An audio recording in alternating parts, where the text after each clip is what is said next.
group that we have here today on our panel, comprising CANY, Apogee, and MG Engineering, have gotten together to form a partnership to actually try to address for our clients these multiple issues in an organized fashion. So since we have fines and requirements that are coming up over the course of 5 and then 10 years, there is time right now, without being in a panic state, so to speak, to avoid those fines, to take on these projects in an intelligent way. And I think this panel will be able to address a great deal of how you might go about that. So without further ado, actually, let me also say that we're very grateful today to have with us Tim Lynch, the Chief let me get this right, Chief Engineer for Enforcement for the department. Tim, as most of you know, or many of you know, is a highly informed resource who's out there in the field all of the time dealing with very, very serious issues regarding all of our building stock. And we're very fortunate to have him illuminate some of the aspects of both of these rules. So without further ado, I'll turn this over to James Hagedorn from Real Estate Weekly, who's going to be our monitor, and bring our panel up. Thank you, Jared. Good morning, everyone. I'm James Hagedorn from Real Estate Weekly, and let me introduce our panel. To my left, we have Mike Sheppy. Mike is the energy team leader at Apogee. He is a professional engineer, CEM. He serves as the energy team leader, facade improvement initiative at Apogee. Apogee Enterprises, businesses, units include Walsall window and wall systems, Vericon, Tubulite, Sodawall, Linatech, Harman, EFCO, and Illumicor. The Apogee renovation team provides building owners, developers, and facility managers with utility-grade analysis for their properties that specifically address replacing aging windows and curtain wall and quantify the impact of Local Law 97. Next to Mike is Tim Lynch. Tim, as Jared said, is the Chief Engineer for the Enforcement Bureau at the New York City Department of Buildings. He, as well, is a licensed professional engineer and certified site safety manager with over 30 years of experience in structural engineering design and construction. Mr. Lynch is the Chief Engineer of the Enforcement Bureau, where he has served in a numerous amount of senior titles since 2005. Sitting next to Tim is Adam Farber, Manager of Commission and Sustainability Services at MG Engineering. Adam is the Manager of Commissioning and Sustainability Services. Adam has served as a sustainability professional for over 10 years, serving as LEED consultant, commissioning agent, and energy modeler, among other roles. Adam's sustainability expertise covers a range of technologies and building systems in the residential, commercial, retail, hospitality, and other sectors. For over 29 years, MG Engineering has provided best-in-class, full-service MEP engineering and technology design services. Their expertise covers a broad range of sectors, including corporate, residential, hospitality, retail, healthcare, and building infrastructure. The firm has been named one of the top 500 design firms nationwide for the past 7 years, and one of the best places to work in NYC by Cranes, New York. Last but not least, we are joined by Aaron Fisher, Director of Engineering Services at CANY. As a licensed structural engineer, Aaron specializes in the restoration, renovation, and adaptive reuse and preservation of existing buildings. Aaron has nearly 20 years of experience working in both the construction and design sides of the industry, from the design development phase through the construction phase. Aaron has been a member of the board of directors for the Northeast chapter of the Association of Preservation Technology since 2003, and currently serves on the APT International Board as a director at large and co-chair of the Training and Education Committee. Thanks for all joining us.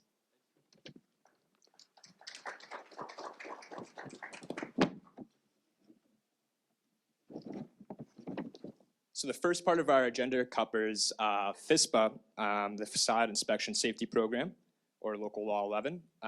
This question goes to Tim. Tim, FISPA, or Local Law 11, has become a well-understood feature in the program. of maintenance for buildings in New York City of 6 floors and over, as our video had said. However, only last month, the DOB significantly increased the scrutiny that a building can expect to receive. Can you provide a summary of the changes in overall what the Department of Buildings is now seeking to achieve through these new rules? Well, there's two main ones. One of them is the professional oversight, the qualifications for who's able to check these facades. We have maybe 600 applicants, of which how many are represented in the room? Maybe 10. 15 maybe. So we have a lot of applicants, and we love working with these applicants, but a lot of applicants only have 1 or 2 buildings on their portfolio. So we have problems with this issue. So we want to make sure that our qualified people that are coming in to look at these are not recycled mechanical engineers, which could be expert in facades. So that's an issue for us. So it has been a long-term issue. Licensing is actually regulated by the state, as we know. Architects and engineers are regulated by the state, but we are fortunate in that our qualifications, we actually have some rules which we can write ourselves to ask for qualifications. And that's a nice thing. We really all want to be on the same page with this issue. You need to be qualified. There's little room for error with this universe. Even skilled practitioners get these buildings wrong. Things move at different rates. You have multiple competing interests through ownerships and aging of buildings. So we really want qualified people looking at this work. The department themselves have increased our oversight with our professionals. Olga Soto, it's in the office, is in our office, double checking these with Eugene. Make sure that we're getting the right people checking these things. You guys, you know, experts in these walls, we should make sure that the people who are checking the buildings are also experts, or have some backup and not just doing it to sort of fill out a portfolio or throwing a building into their portfolio because they're working on something else. So that's a big change for us. And we would like to make sure that we keep on improving the quality of this public safety issue. The next big one is the amount of drops on the building.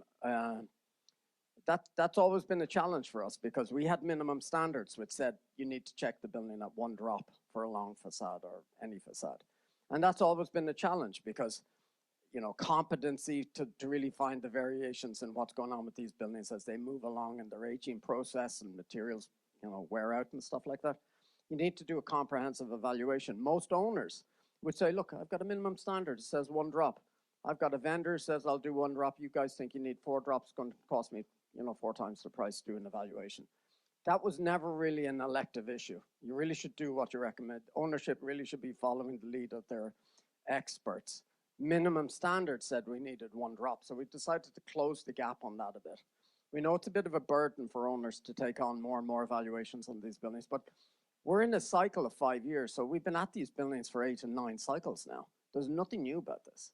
If you haven't done a drop on the facade and you're only doing 1 drop, the other drops have also been done. So that was a big change for us.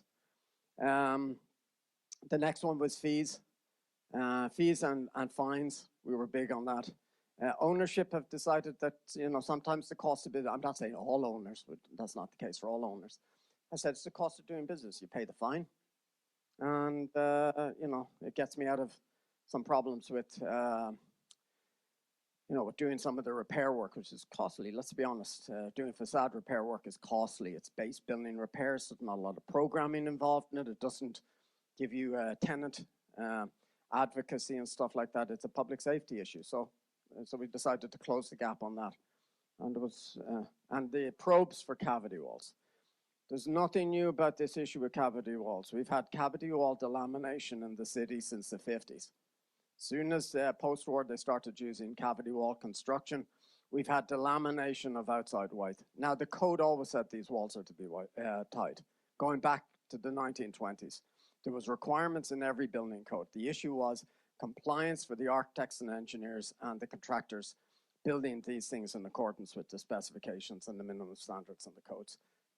It's in nobody's interest to have a cavity wall delaminating in New York City. Sheets of masonry come down. I did one with my colleagues a few years ago where we lost a wall on the building, and there was only 8 bricks on the shed, and we lost 3,000 bricks. The rest landed on the street. Nobody was hurt, but that's what we get. Big fields of masonry moving. So cavity walls from the 50s and 60s and even 70s, it's been a traditional issue. So is there anything unusual about that? No. Is it sort of a good idea to double check these things? They may have been done in previous campaigns, and that's possible to double check that. See if a vendor has actually done improvements on the building or there's been validation of cavity wall ties. There's nothing huge about that issue. So you need to close the gap on that issue of exterior wall delamination. It's not something we want in the city. Thank you, Tim. Aaron, did you want to share any of your views on what this means for business owners and how they might need to adapt their historical practices in response to these changes? Yes. Is this on? Yeah, okay. So, you know, the last point that Tim brought up, the last couple points, the inspections and the investigations, which are more robust in these new FISP changes, is probably the thing that's going to affect building owners the most. You're going to have to plan for more time in investigation, essentially. Whether it's more drops on your building because you've got more of a perimeter public frontage, or whether you have a cavity wall building and we have to do some investigation. To Tim's point, it may be probes because there is not any known documentation of the wall ties. But if you have previous repair campaigns and reports or anything that shows that there's wall ties in your building, that could be an acceptable alternate, submission to the DOB saying that there's wall ties. They just want to know that we're not working in a vacuum. But that's time and research in the investigation phase.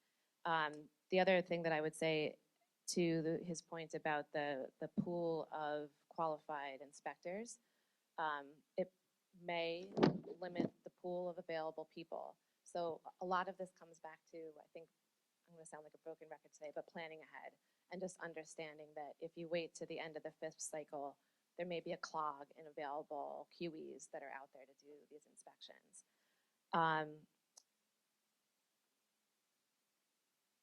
So the one last point I just wanted to make, which I don't think we touched on yet, which is to say that related to the increased penalties, like Tim said, this is one way to make everybody do what they need to do. There's more attention to the time frames, the recommended time frames for repairs. So there's always been a recommended time frame that's pretty diligent about unsafe. They're all over you. If you have an unsafe condition, that you're addressing it in a timely manner. You've got to file these FISP 1 and FISP 2 filings saying, yes, we're working on it, we're working on it. There is language in the new FISP rule changes that also call attention to swarm conditions. And for those who don't know what swarm conditions are, those are conditions called safe with a repair and maintenance program. And those are things that could potentially become unsafe. So they want you to pay attention to your swarm things and the recommended timeframes for completing that work and doing that in a timely manner as well. And of course, there's penalties and or fines associated with not doing it in a timely manner. So those are kind of some of the main points, but there's lots of other things in there. But as building owners, I feel like that's the things that are going to affect you the most, the planning and doing more in this investigation phase, whereas some of the probes and stuff might have happened in construction. It's more front-ended, especially for the cavity wall buildings. Thank you, Aaron. We're going to move on to our second agenda item, which is Local Law 97. This question goes to Mike Sheppy. Local Law 97 seems to be a very significant step in mandating some pretty ambitious energy emissions for New York City buildings for 2030 and then beyond in 2050. Mike, can you provide a summary of the requirements of the Act and the implications for building owners if they do not address the requirements in a timely manner? Sure. Hey everyone, my name is Mike Sheppy. I'm from Apogee Enterprises, and I want to talk to you today about the Climate Mobilization Act, or Local Law 97. So this law was enacted in 2019, and it sets strict limits for greenhouse gas emissions for commercial buildings. The law applies to buildings over 25,000 square feet, and it puts a strict, pretty heavy fine of $268 per metric ton over the limit annually for these buildings. So there's two phases to the law that's really important to know about. The first phase starts in 2024, and it targets the bottom 20% of buildings in New York City. So, and that's with respect to energy performance. The second phase of the law, that comes into place in 2030, and that impacts the bottom 75% of buildings with respect to energy performance. So if you have an average building, for example, in New York City, you might be fine in 2024 and not have to pay a fine. Now, keep in mind, 20% of buildings in New York City will face a fine in 2024. But if you're an average building, you may be fine. Now in 2030, 75% of the buildings will face a fine. So if you're an average building in New York City, you probably will face a fine in 2030. And so really planning ahead and implementing energy efficiency measures ahead of that is crucial. And as we all know, everybody in this room knows that implementing energy efficiency measures in buildings is a multi-year planning process. So waiting to the last minute is not a good idea, because 2024 will be here before you know it. Now, you may be thinking to yourself, well, I have a building, but I'm planning to sell it before 2030. And that's all fine and good, but potential buyers of your buildings will start baking the cost of the energy efficiency measures into the purchase price of the building. So it really behooves you to engage with a panel of experts such as everybody that's here on the panel today to start addressing it and coming up with a plan for it now. The other thing to note is, if you're a building owner or property manager and you wait to the last minute, there probably will not be sufficient skilled labor to perform the work come 2024 or 2030. So it's really important, again, to start planning early and engage with experts. So the city is still yet to come out with some crucial parts that help you translate your building's energy performance into what a potential fine will be. But we took the burden on ourselves to come up with this translation table that hasn't come out yet. And we looked at the 2018 energy benchmarking data for the city of New York, and we kind of quantified for all the buildings in New York City what the average fine will be. So in 2024, the average fine for a building, and that's about 20% of buildings that would be affected by this again, will be $163,000. So 20% of buildings will face an average fine of $163,000, which is significant. Now in 2030, again, you have 75% of buildings now that are being fined. The fine goes down to $63,000 on average per building. But keep in mind that you have a lot more buildings being fined, essentially. So that's kind of the law in a nutshell, but some pretty serious fines, and it really behooves everybody in this room to start planning ahead so you can kind of avoid them. Thank you, Tim. Mike. And this question goes out to Tim. What is the Department of Buildings perspective on kind of the mandates of Local Law 97? Okay, so the FISP facade safety laws we're running on a slightly different mandate. So we got two competing portfolios. We have an energy conservation issue, which is a broad, long-term initiative to try and reduce our carbon footprint. And New York City has always been out in front of this. We've had an energy unit of which Olga was a part of before she joined the facade unit. And we've been, that energy unit now has 38 people in it. It's actually more than the Bronx and Staten Island, I think. So for DOB employees, it's a powerful initiative to move the needle on this issue with energy consumption in buildings. FISP, on the other hand, is a slightly different mandate.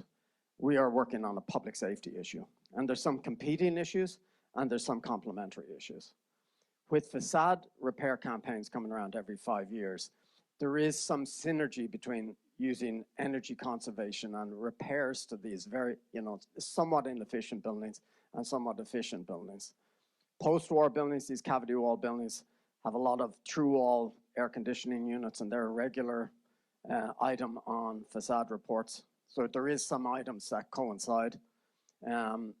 Cavity wall buildings, sort of, you can do some cladding on the cavity wall systems, but generally a facade repair campaign and the energy efficiency of a building, they're not really running at the same pace and at the same track.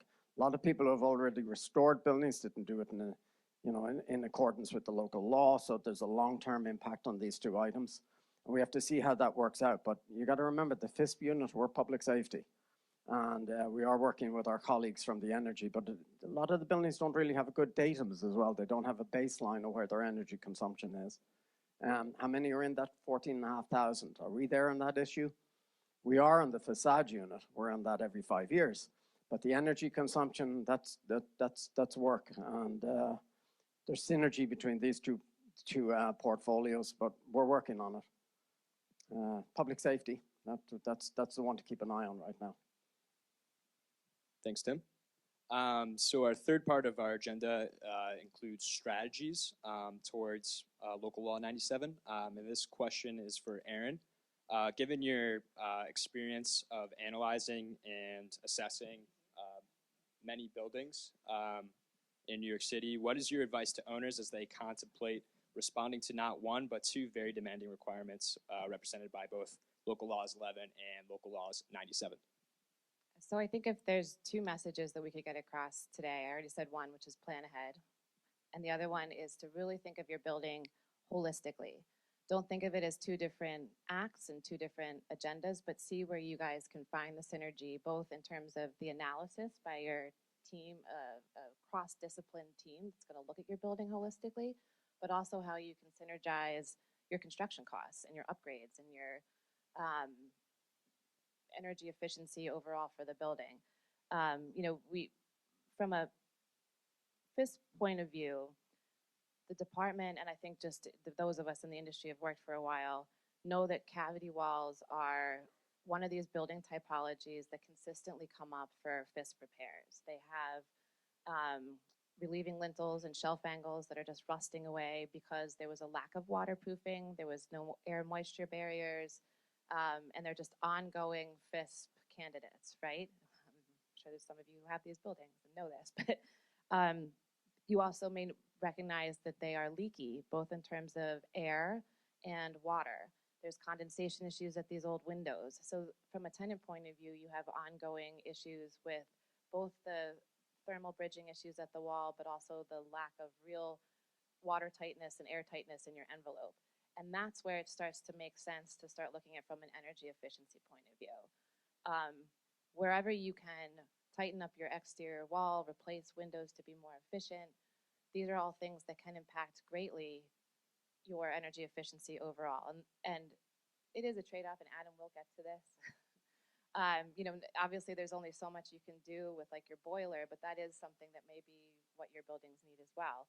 And this is why you want to look at it as a total approach. Does it make sense to combine the two campaigns, or is it really best for your building and your energy consumption to deal with the FISP repairs as you've done and deal with the boiler this time? But the idea is to look at it from a capital campaign, where you're going to be, where the building's going to be in the future. And I just want to make one point to that too, which is to say that, like, you know, I recognize that you know, it's New York State real estate. You're not holding on to these buildings forever. However, I think, you know, the FISP rule does incorporate that now you have to post your status in the elevator, kind of like a health grade for the restaurants. It's going to say safe, swarm, or unsafe in the elevator lobbies. So there's going to be some public awareness, and I don't know how that's going to swing things, but it may be that tenants are aware and they're going to want to be in a safe building. They're going to want to be in an energy building. You are able at any point to look up the energy efficiency now of a building if it's reported. But in the future, everyone's going to be reporting. Everyone's going to have access to this information. So it's just something to think about. While you might invest in the building for the 10 years from a real estate point of view, if you don't get the tenants because you are marked as unsafe and energy inefficient, I'm an engineer. This is not my expertise. I just wonder how that's going to play out. Thank you, Aaron. So you're beginning to kind of describe kind of like a more holistic approach to potential interactions. We haven't heard from Adam yet, so we'll get some comments from Adam. So Adam, why is kind of this more holistic view of the buildings so important in determining the best strategy for building owners while they respond to Local Law 97? Hey everyone, it's nice to finally open my mouth. But it's the answer is that building energy use and emissions is a holistic issue in a building, right? There's no one building system that contributes solely to energy use, and it's different per building, right? Depending on the building structure and the building systems and the building operations. In some buildings, as Aaron said, the boiler or the HVAC systems might be the predominant factor towards energy use and emissions. In other buildings, it might be the envelope. Things that Tim was talking about with cavity walls and other issues. In some buildings, those two systems may be great, and it may be the operations. and the maintenance of systems, the ongoing use of systems. In every building, it's going to be a little different, but because the local law, the local law 97 limits drop so severely in 2030, these limits are, the building's emissions limits in many cases are cut in half. Because those limits are so severe, and because the law factors in all energy sources, which is actually a relevant point. You know, a lot of buildings have come to us and they've said, oh, we're all electric, we're gonna be okay, we don't really have an issue for local law 97, and that's not the case. The law affects energy that's combusted on site, oil and natural gas, et cetera, but it definitely touches energy that's created off-site and used in your building. Electricity and steam, the law definitely addresses those, and electric buildings may have issues. They may be in great shape, they may not be. And so the building really does have to take a holistic and all-encompassing view and approach towards its energy use. And Aaron and Tim were both talking about the challenges of having work down the line and having available qualified professionals to do the work. That's starting already in terms of the studies needed to be done on the building. And those are really important factors that you've got to start thinking about today. I have the mic, so I'm going to make one other point, which is we have a new energy code in the city, right? We have the 2020 stretch code, which was just, we finally got a date for it. It looks like it's going to be enacted May 12th, right? So new buildings, new filings coming in after that date are going to be impacted by the new energy code.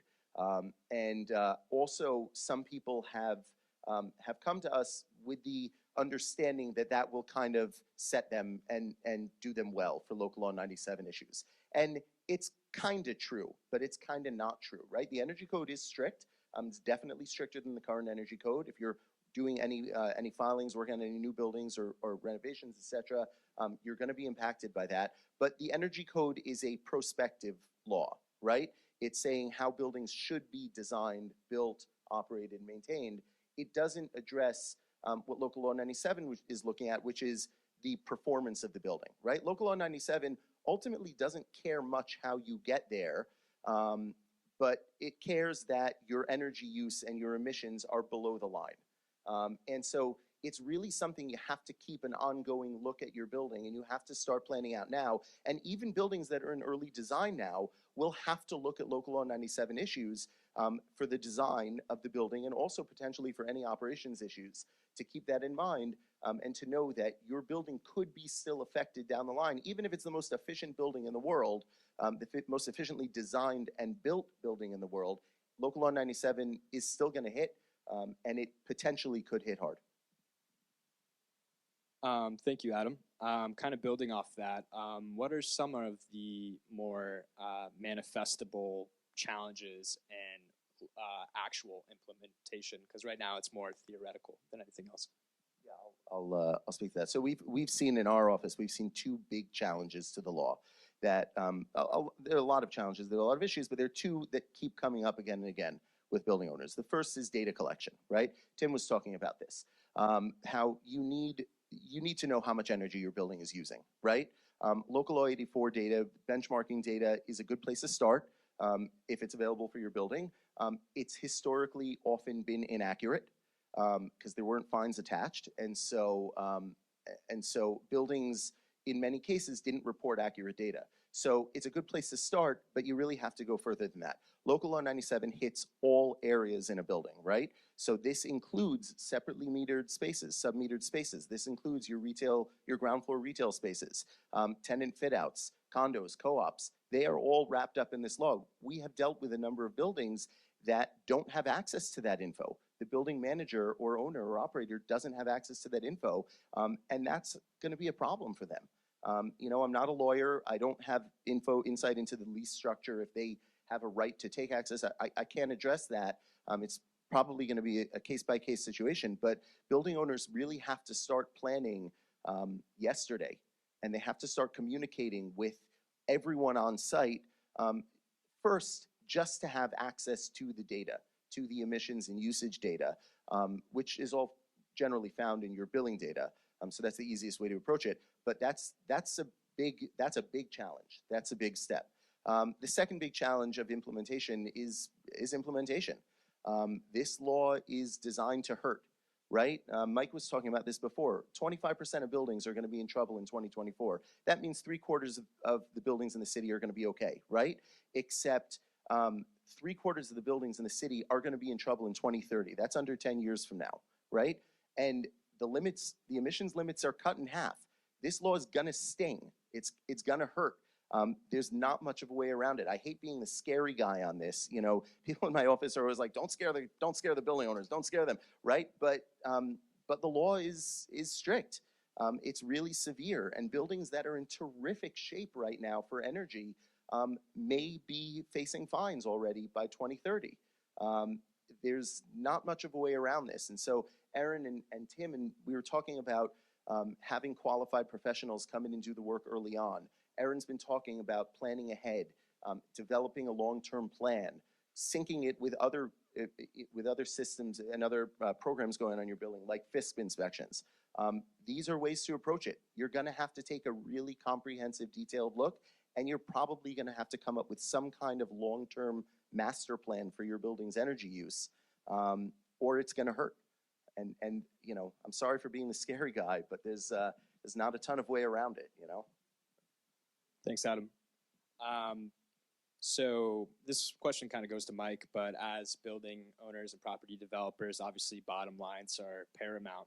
There's pretty much consistent challenges to balance investment in a building with returns that a building operator can receive from tenants.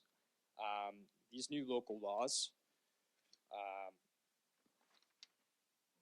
present additional financial strains for property developers and building owners, but equally will lead to benefits downstream. What is your assessment of this financial balance in the short term and the long term? Sure. So when people are implementing energy efficiency measures, return on investment is always at the top of their mind. And I could speak to that from personal experience. So the company I work for, we have 58 owned and leased facilities across the country. And we only have a certain pot of money that we could spend on energy efficiency measures. So return on investment is always what we're trying to target. What we do is any project that we're going to do, we'll do an ASHRAE Level 2 energy audit, and we will do an energy model of the energy efficiency measure we're planning on doing, so we can see what the return on investment will be. But just as a kind of a general rule, lighting efficiency measures, they have a simple payback of about 1 to 3 years. HVAC improvements, it's a payback of about 5 to 7 years. And windows, anywhere from, say, 8 to 50 years. It really depends on the current state of the windows in your building. And so those are the things that you want to consider when you're thinking about return on investment and improving the energy efficiency of your building.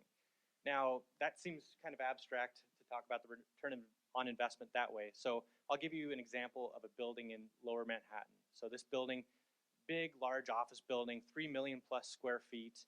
We went in and we looked at the windows. It's all single pane glass, no low E coating, uninsulated frames. You could old pivot windows. You could see right from the inside to the outside, so air is just pouring into the building.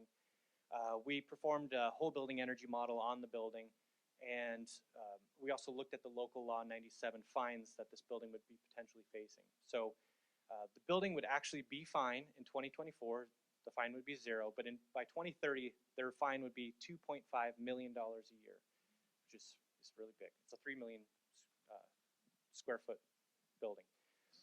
So by replacing the windows, we would get them about 20% of the way there. So about $450,000 by replacing the windows in local law 97 avoidance in 2030. And that really led us to the conclusion, looking at this and also looking at the local law 84, the energy benchmarking data, that building owners will not be able to just pick one energy efficiency measure. Lighting's always, like I said, 1 to 3 year payback. You can't just do the lighting in your building and hope to comply with local law 97. It will have to be a holistic approach that looks at really all the building systems. A building is really a living organism. So you have the envelope, you have the lighting, the HVAC, and the occupancy is a huge one. How you operate the building. You could be in a LEED Platinum building, but if you don't operate the lighting controls right and you have the lighting on 24 hours a day, you're going to be in trouble, right? So it's really about taking a holistic approach. Now, people sitting in the room might be thinking, well, I don't have a pot of money sitting around to replace all my windows and do my lighting and improve my HVAC system. Well, that's okay. So in the state of New York and in New York City, there's a nice program out there called PACE financing. I'm sure many of you have heard it, but for those of you that don't know what PACE financing is, PACE stands for Property Assessed Clean Energy. And it's a really neat financing program. Essentially, it's very competitive interest rates, a longer term, low upfront costs, and the way you pay back this loan is very unique. So you pay it back through your property taxes instead of through your CapEx budget, right? And that's kind of nice if you're in a building that has a lot of individual owners. Splitting it up and paying it through the property taxes is a nice way to do that. So that's something that's available to owners out there. So those are some things to consider, but in conclusion, I would just say you need to have a holistic approach and plan in advance to get these things done. Thank you, Mike. This question goes to Aaron. How does a building owner initiate obtaining an assessment of their building in the manner that you described previously? Right. So you know, again, with this, we keep saying holistic approach, but I think that the idea is too that you have multiple systems in your building. You're going to need a multidisciplined team to assess that. And you know, I think that that's what we're trying to achieve here in these partnerships with MG and Apogee, is that we know envelopes, we know building facades, we know roofs, we know air and moisture barriers. But like to Mike's point, it's not the ace in the hole. There's going to be other things that you're all going to need to do as a building. And I think the more that you can know all of your options sooner than later and really start to prioritize what you can already get into. If you're already looking at a boiler replacement, great, that's going to get you part of the way. If you're already looking at window replacement, great. And how you phase these things over the next, you know, sometimes you're going to have 10 years to do it, but it's knowing what you have to look forward to that is going to help you plan for it. So I think that if you can get this cross-disciplined assessment now, start looking at your benchmarking data. And I'm just going to make the point again, you know, if you can look at it also with what you budget for your FISP repairs and carve that out already. Like if you're already planning on FISP repairs every 5 years because you have one of these susceptible buildings, think about how you can maybe increase that slightly and get your energy efficient too. Add the $450,000 for the windows and you're 20% there to your goal for 2030. And potentially reducing your FISP repair costs overall. If you're looking at maybe reskinning the building over the next 10 years, you're going to eliminate FISP repairs for the next 30 years. So that comes out of your budget and goes towards your energy budget. So it's robbing from Peter to pay Paul to sort of meet these things together. And I think you guys all do it in different ways anyway, but this is just us trying to flag for you that there's big things coming. It's unavoidable. It's going to hit most people in the city. And to Adam's gloom and doom point, it's going to hit hard.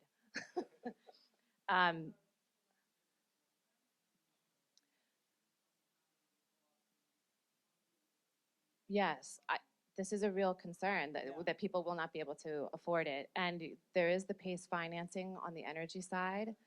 And but right. And again, there's going to be a lot of people applying for it. So you get in sort of now and try to secure that funding sooner than later and sort of knowing what your budget's going to be. And you know, this is sort of like my take on it too, is that there isn't a comparable funding source for the FISP repairs.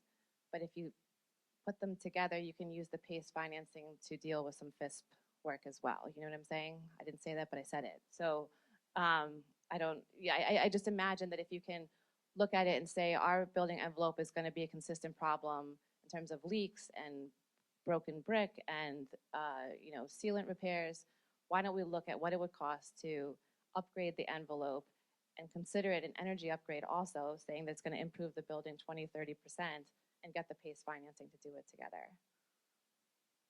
But yes, I mean, the financial impact, I'm sure there's going to be a lot of people who are going to have issues.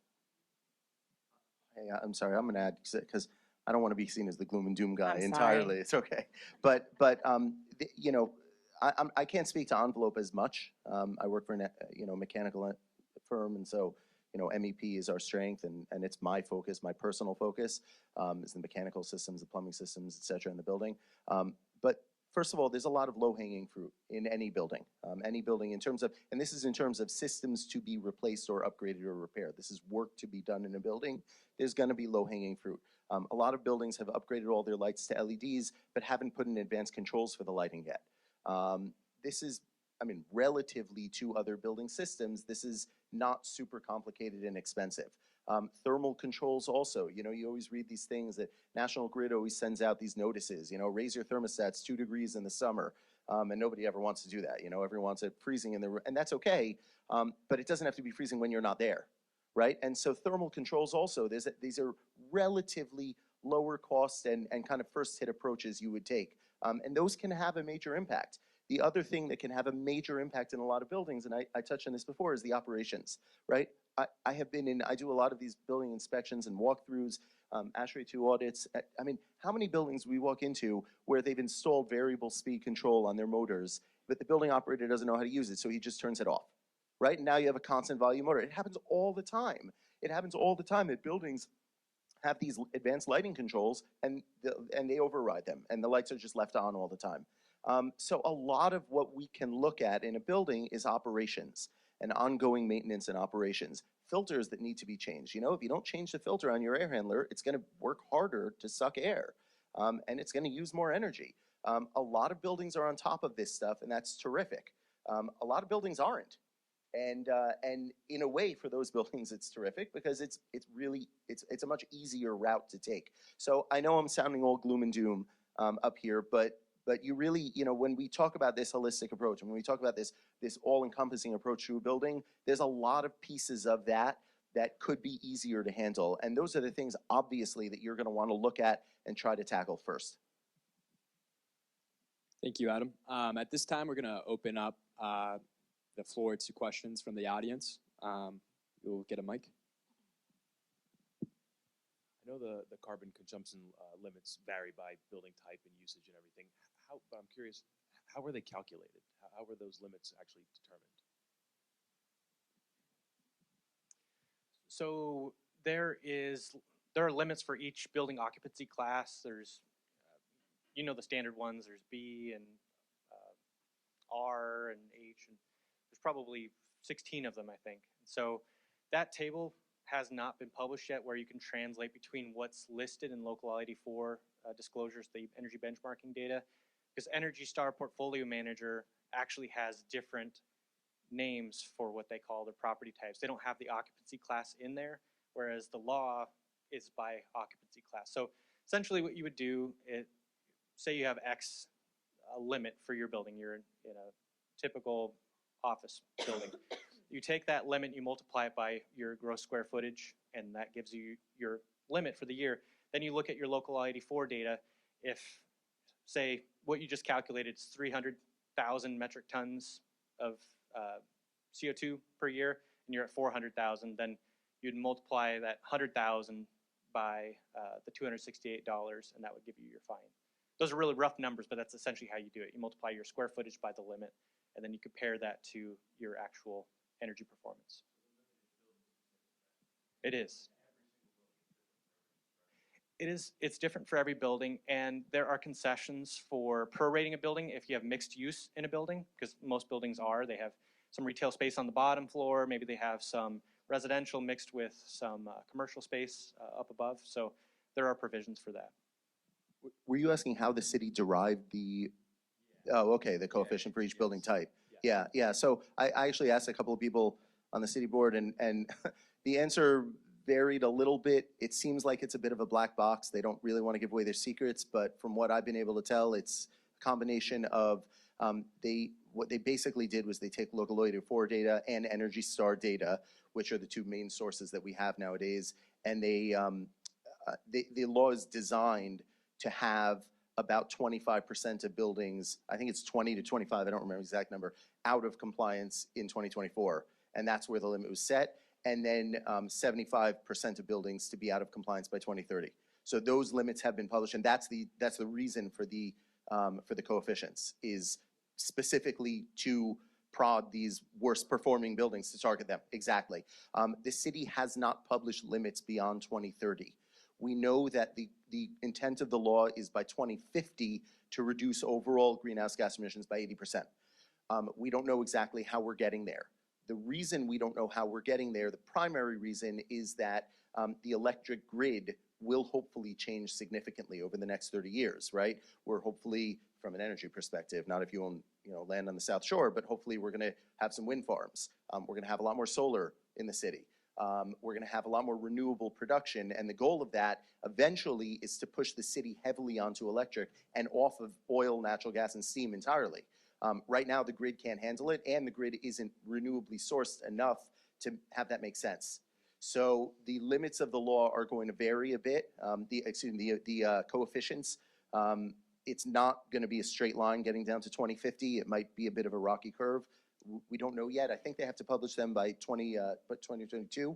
I think the city is mandated to publish them. Who knows if they'll follow their own law? But that's my understanding.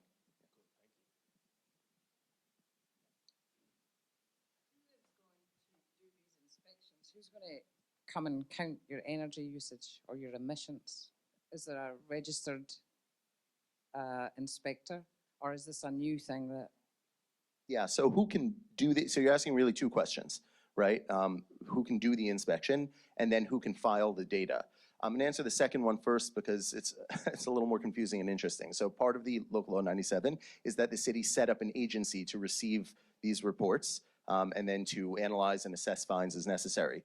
The city hasn't actually created that agency yet, so we don't know yet to whom we are filing. We don't know what paperwork exactly we are filing. This is, the city does this a lot. They put the cart before the horse, and the horse has to get there. And when we will, and it'll be fine. The city's got 4 years to get there, and they'll hire the right people. It has to be a 5 years. Yeah, it's got to be filed May of 2025, I think. So yeah, someone said 5, and I think you're right. It has to be a registered professional, an RA or a registered engineer, to file the report with the city. That's got to be done. There's no way around that. Who can come in and do the inspection? You can do it yourself. It's, as I said, it's data collection. If you don't have a good handle on your building's systems and on your building's energy usage, particularly if you have sub-metered or separately metered spaces, if you have tenanted spaces, if you have systems that may be old and you don't know if they may need to be replaced over the course of the next 4 or 5 years, that will certainly impact your energy usage. If you have envelope issues that you're looking at already, and you know that you're coming in and doing some FISP repairs or doing some probes to look inside the envelope, it makes sense to bring in someone who has, to bring in, Mike has spoken about bringing in a panel of, a team that can come in and look at multiple systems in the building. I would recommend that.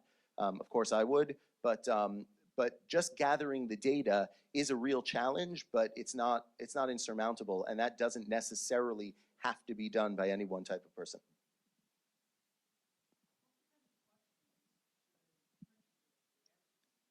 Could you speak into the mic, please?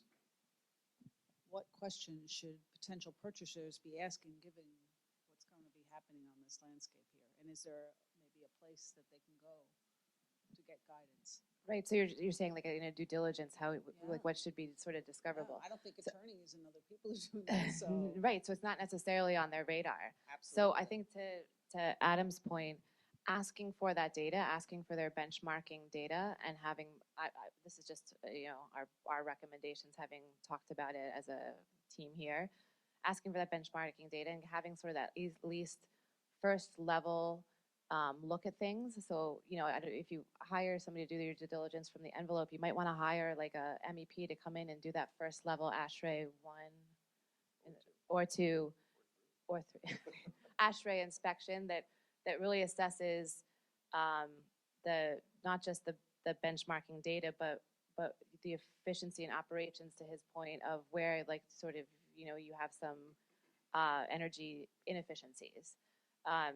So I don't know if anyone else has other recommendations. Sure, yeah. There's a few simple ways you could do it when you're doing your due diligence. One, simply, you could just ask for utility bills. That's a good one. And that all depends on how the building's metered, but that's a good free one to start with. The other one that I like, and I hope everybody has been to their website, is New York City has an energy benchmarking data map. So you can go and see an interactive map. You can type in any address and see whatever property you're looking at, their Energy Star score. And whether or not the data that was reported is correct, it kind of gives you a gauge. It'll give you the Energy Star score. So if it's above 75, then it could be an Energy Star score rated building, which is very good. And if it's down in the 20s or 10s, then you know the building is probably an energy hog. So that's a nice free one to go to. You can just go to their website or collect utility bills. How would the 2024 buildings be identified when we come to that benchmark or to that period? In other words, the 25% of the buildings that are going to be tested, I think you said, in 2024, how will they be identified as the ones that are looked at? Does that make sense? Yeah, I think you're looking at it a little backwards. It seems, if I'm understanding your question correctly, which is the local law 97 looks at all buildings in the city. Every building in the city, and this includes new constructions, must file their energy usage with the city annually. There's an annual filing period. There are significant fines, by the way, for non-filing, and there are also significant fines for inaccurate filing. So every building must file. What the building will then do, and the limits on each building are already set. We know this today for 2024. It depends on the building size and the building's type, as Mike said. So an R2 building that's, I don't know, 400,000 square feet, there's a specific coefficient set for R2 buildings. You take that coefficient, you multiply it times 400,000 square feet, and there is your total emissions limit for the building. That's how we derive the number. It'll get a little bit complicated, as Mike said, if there are separate spaces in the building. If an R2 building has retail on the ground floor, or a couple floors of commercial, or things like that, that floor space has to be taken out and calculated separately. But there will be a cumulative number, and you'll eventually arrive at a single emissions cap for the entire structure, for the entire building. What you then, and that's your limit. There you go. What you then do is you look at the total emissions created in the building, the total energy used in the building. And that'll come from your billing data, as Mike said. That could come from local law 84 data if it's accurate and if it's been reported. But one way or another, you got to get your hands on that data. And if you are over the limit, then you're going to be hit with a fine. If you're under the limit, you're terrific. All you need to do is file, and you're good to go. The law is designed so that about 25% of buildings will be over the limit. That was the impetus behind the law.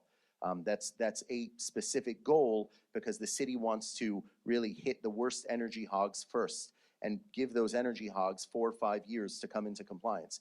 You can find out that info today. We can do that, right now if you have your billing data available. We can find that out immediately, and then you'll know the extent of the renovations or the work that needs to be done.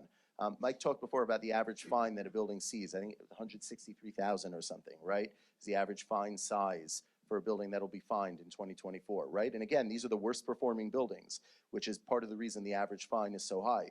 But if you think about that, that's an annual fine, $160,000 over 5 years. You're talking $800,000 in fines cumulatively that you'll have to pay over the next 10 years, right? So if you look at some upgrades to the building, whether they're low-hanging fruit upgrades or operational upgrades or major systems upgrades to the facade or to major HVAC systems in the building, I mean, you could spend, again, to be Mr. Gloom and Doom here, but you could spend $500,000 on this and save $300,000 because you're not being hit with the fines, right? Obviously, you want to take a deeper look than that because you're not only going to make repairs for 5 years, right? Aaron talked about doing FISP repairs every 5 years and falling into this endless cycle. You don't want to do the same thing with local law 97. So you're going to want to look at the 2030 limits as well and get yourself under those limits. And that ties back into the point of doing a really comprehensive, holistic study of the building. But that was the intent of the law, is really first the worst performing buildings, and then in 10 years, the majority of buildings in the city are going to be hit, hopefully not very hard for many of them, but hopefully hard enough to prod some efficiency improvements and advancements. Have already been identified, I guess, in terms of what's out there. Yeah, I think it's the city's not identifying them for you. It's sort of, you're going to find out for yourself, essentially. What they've defined is the limit that your building needs to perform at, right? And then you just check, every building owner is going to check itself and say, we meet the limit or we don't. And you'll either be in that 25% or not.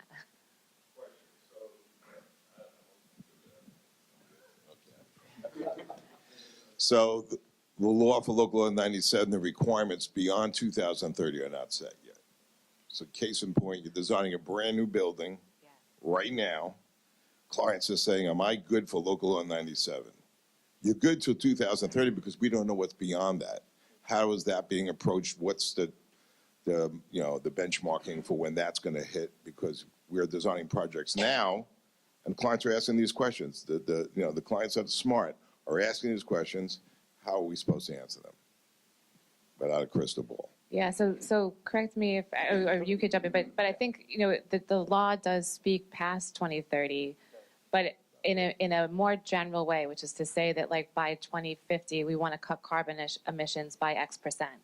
So it's not telling you the factors and such like it is for the immediate things, but you could, maybe project and say like, well, if we're hitting 40% reduction by 2030 and they want to be 80% by 2050, what does that mean in terms of energy consumption and how much more efficient do our systems need to be and how much tighter does our building envelope need to be? And the law does say that by 2022, it will specify what those limits will be for 2050. It's a condition in the law. Yep. Who knows if they'll do it, but it says they should.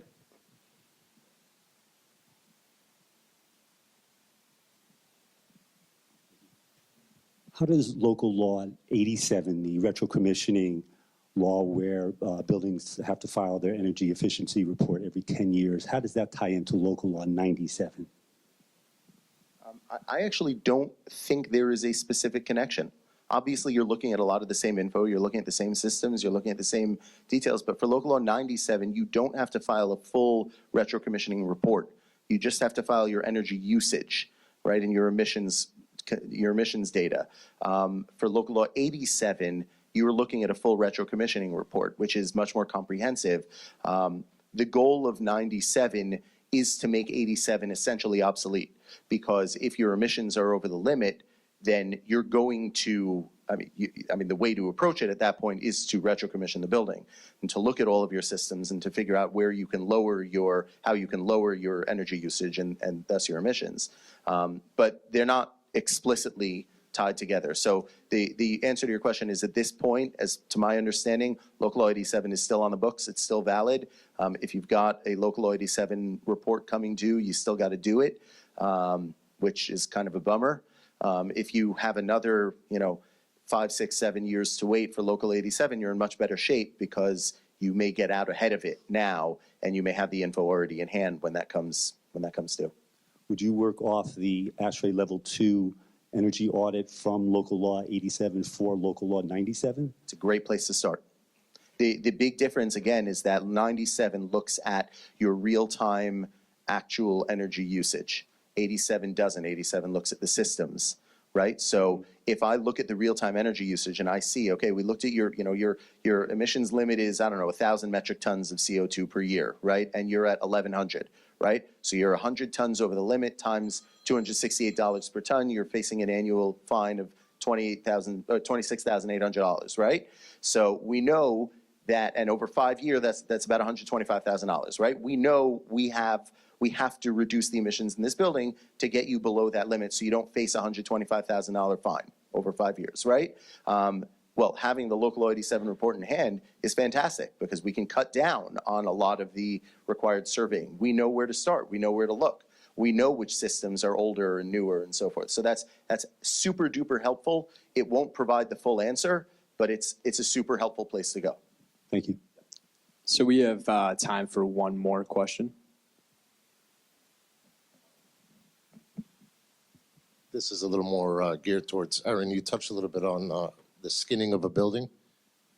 What buildings qualify and are any buildings exempt, like landmark buildings? Wow, that's a great question. So I'm a big fan of old buildings. And so it's hard for me to even say reskin the building. That's the best thing to do. And quite honestly, those buildings in the 60s and 70s, they're coming online as heritage eligible, right? They're 50 years old. So who knows how many of these cavity wall buildings are potentially eligible to be landmark, and it would be sticky, right? It would be a little bit harder to reskin it. This may be something that over the next decade or so, we see what trumps what. Is energy going to trump the, facade, skin of the building? But as far as like what are the most eligible ones, we focus a lot on the cavity wall and the masonry veneer just because they are consistent FISP candidates. But the curtain wall of the same era, 50s and 60s, is still uninsulated, single pane glass. They leak like sieves. They're, air leakage stuff. Those are potentially candidates as well. I mean, the idea is that you want to get something where you can have it be better insulated and watertight and airtight. And most of these cavity walls, when we take off the masonry, you see the backup wall, there's holes in the CMU. Like, it's just, they weren't thinking about making it solid construction back then for some reason, I think they thought brick was a lot more water and weather tight than it really is. Alrighty, thank you, everyone. We'd like to thank Matt, Tim, Adam, and Aaron for joining us on our panel today.